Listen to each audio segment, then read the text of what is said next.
Well, this should be something quite interesting.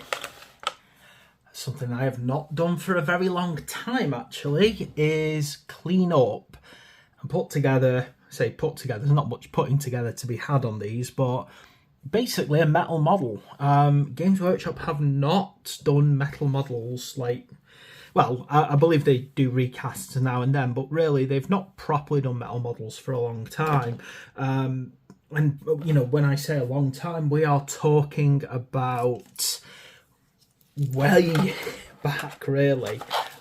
So what we've got here is the Damsels of the Lady, which I'm having a quick look at them, and, you know, they look nice, actually, as models. You know, older models made of metal, which could have, you know, some serious issues I've found in the past, you know, of like having very heavy set features and things like that. Actually, these aren't looking that bad.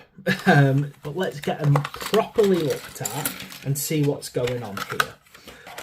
Let's just kind of put them all side by side. So in this one, you get two miniatures. One is obviously a mounted damsel, and one is a damsel on foot, and each one of them has some, you know, pretty good features to them. As I said, they are looking very good. As I said, you've got to imagine these old metal miniatures, they were all hand sculpted. You know, it's not like now where you can just go away and, you know, build up your skills on something like Blender or Maya or whatever it is you prefer to do, and then basically print it out. This is old school casting. Now, I'll start off by having a look at this one who's mounted. So a couple of little things you have to see straight away about metal miniatures, and it's these parts here. You can see the webbing. This is where the mold is injected in. Now part of me is wondering if it's a good idea to be using my good pair of snippers on this. It's probably because I'm not sure I really want to risk bending them. Let me just have a quick see if I've got my older clippers around before I start doing anything. I worry that I've got rid of them. Please tell me I didn't throw them in the bin. I'm worried now. I'm worried that I've not kept my old clippers. Should have done this before I actually started this, but never mind. Nope, I can't see my old clippers anywhere. Okay, I'll carry on like this and hope for the best.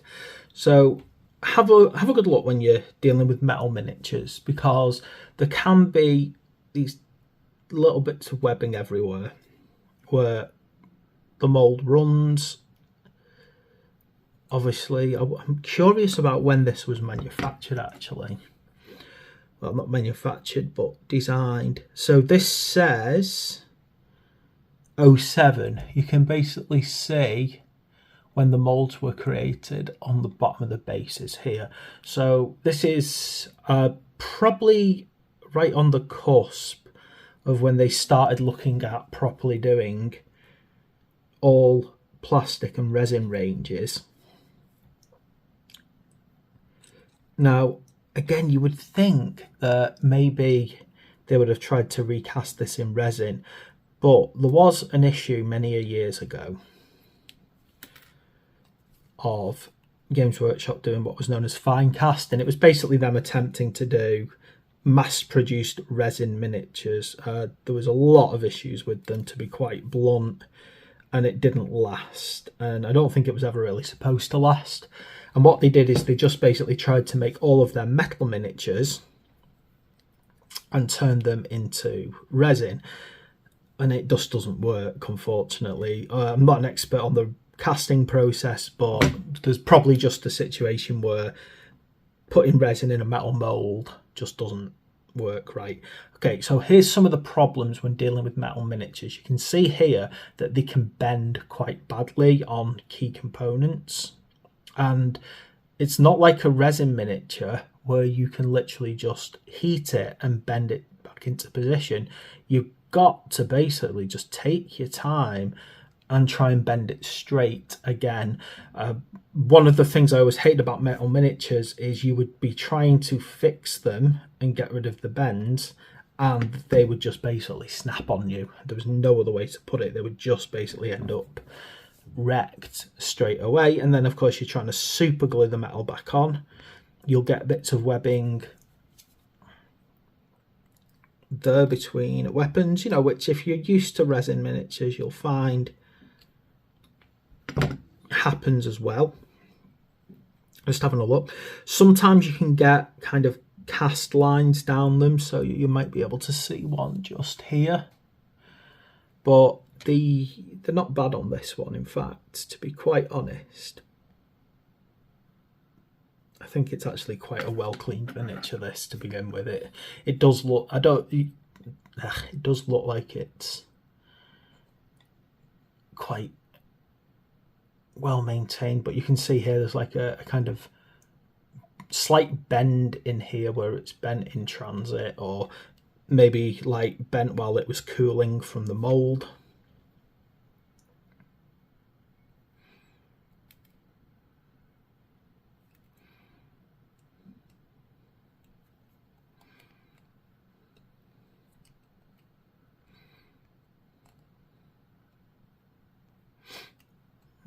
Just see this.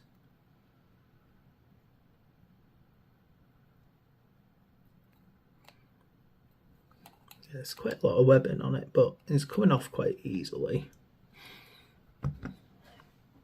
Just trying to make sure that I've cleaned it up nicely as well. So I'm going to see how well this works on just taking off some of those little final nubs of mold line. I am very conscious about how I do this. I don't want to hit it too hard. Now again, just look around, because you'll see like little bits like that just does, and you've got to be careful, because you've got to look at it carefully and make sure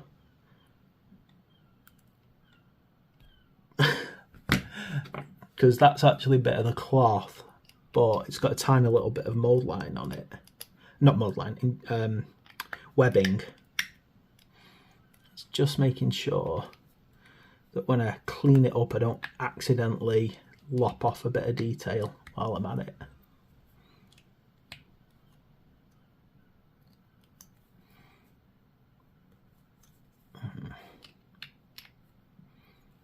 So far she's looking good though. Don't seem to have too many issues. I don't see any ugly bits of web where I wouldn't want it, where they could damage the detail as I'm tidying it up.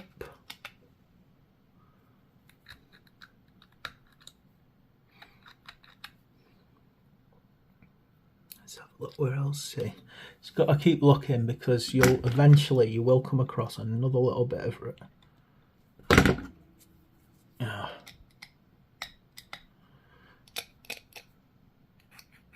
Webbing here and there. It's just about being very meticulous when you're going around cleaning these things up and just checking everywhere. Again, you can see the sword has a bend in it, so it's just about being gentle. Don't force it, just do it carefully, okay, and slowly, because if you rush it, that's when you start getting problems. Again, you can see I'm just very gently rubbing this along edges, because sometimes little webbing can be hidden and folded up. And just doing something like this can reveal them.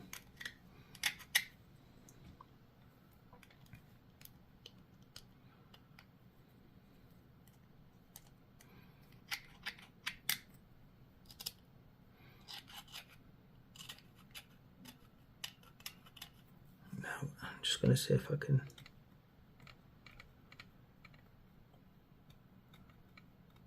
It's only a tiny little mold like that, but I can see it.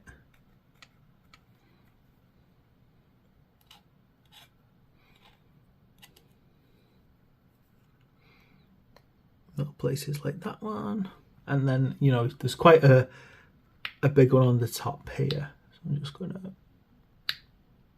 be gentle, rubbing it. I said you don't think that because it's metal that can cope with a lot of pressure. They really can't. They will snap on you in no time whatsoever, so just be mindful. Again, I'm looking at that sword. Is it perfectly straight? Yeah, I don't feel it is.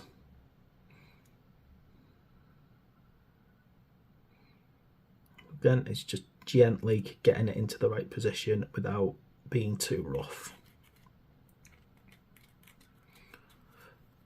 Hair is really good. She's got lovely hair. It's like really beautiful, long and flowing, and it's very finely detailed hair on that one. You can see there's flow of her robes running along, and you got to remember that this is all, handmade, or I'm assuming it was all handmade by a very talented artist.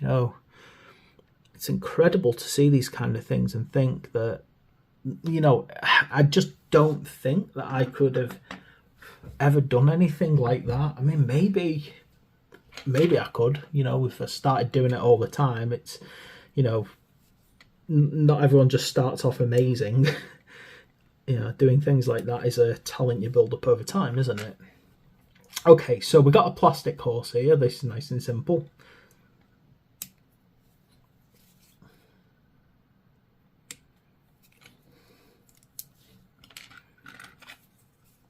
And I'm just having a look at it. So this horse here has look at this,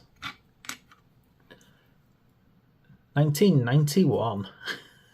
Oh my goodness, this is old school, isn't it, that horse? I mean, they got their use out of some of these models, haven't they, over the years? They've really kept it going.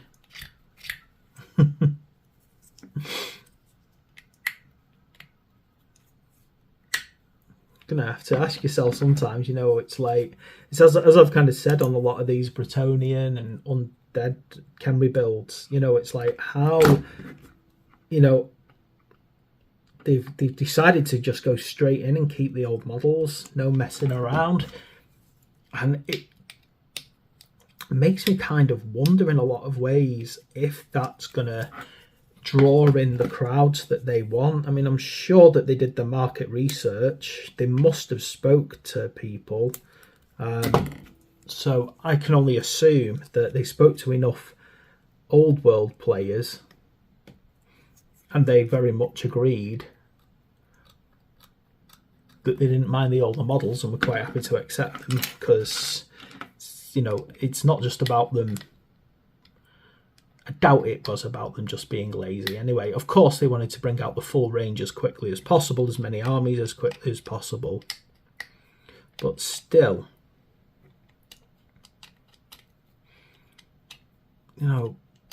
could they have made new horse models?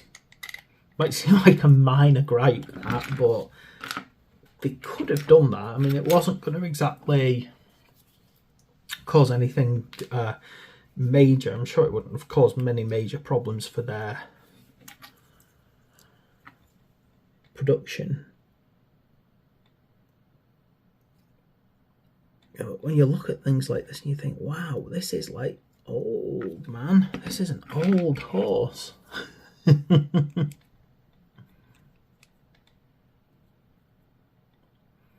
Yeah, what's your life expectancy on a horse?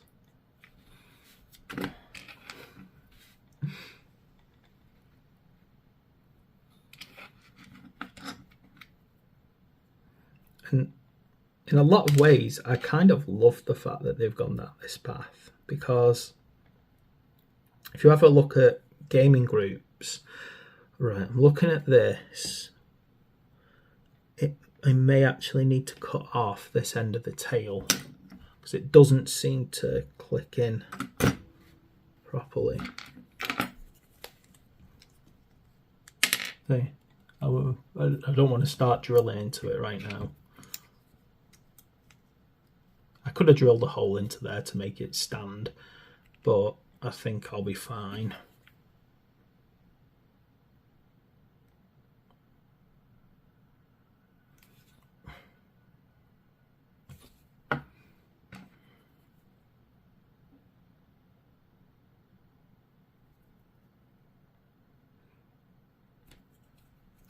To really trim that down a bit more.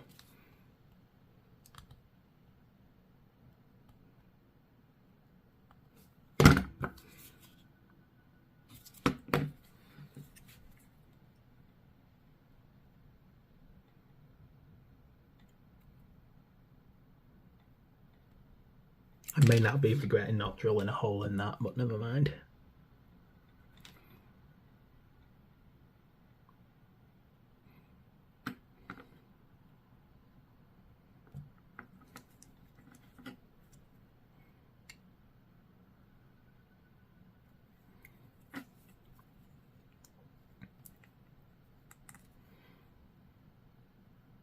Probably a bit further down is more stable.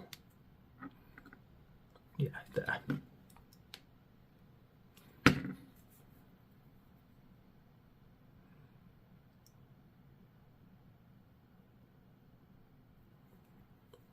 Okay, and then get it on the base. I'm going to assume that like units like the Mounted Yeoman use this same horse.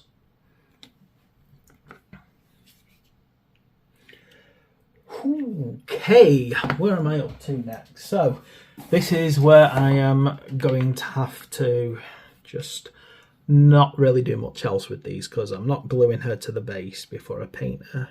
And look, do you know what? This is what I mean about looking for mould lines, because look, there's webbing there.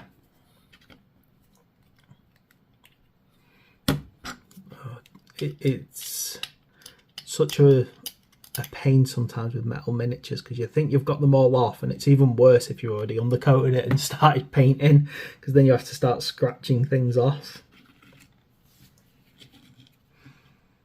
Right.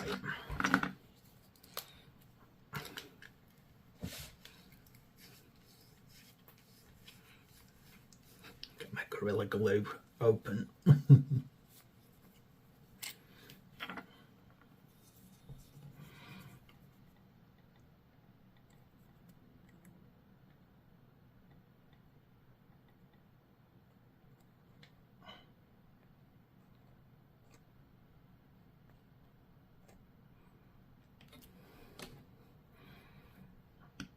Just pop her in a base. There we go. So, two beautiful ladies, the damsels, all pretty much ready now for painting. And that's how we've basically gone about cleaning up a metal model ready for undercoating. Please like and subscribe, and thanks for watching.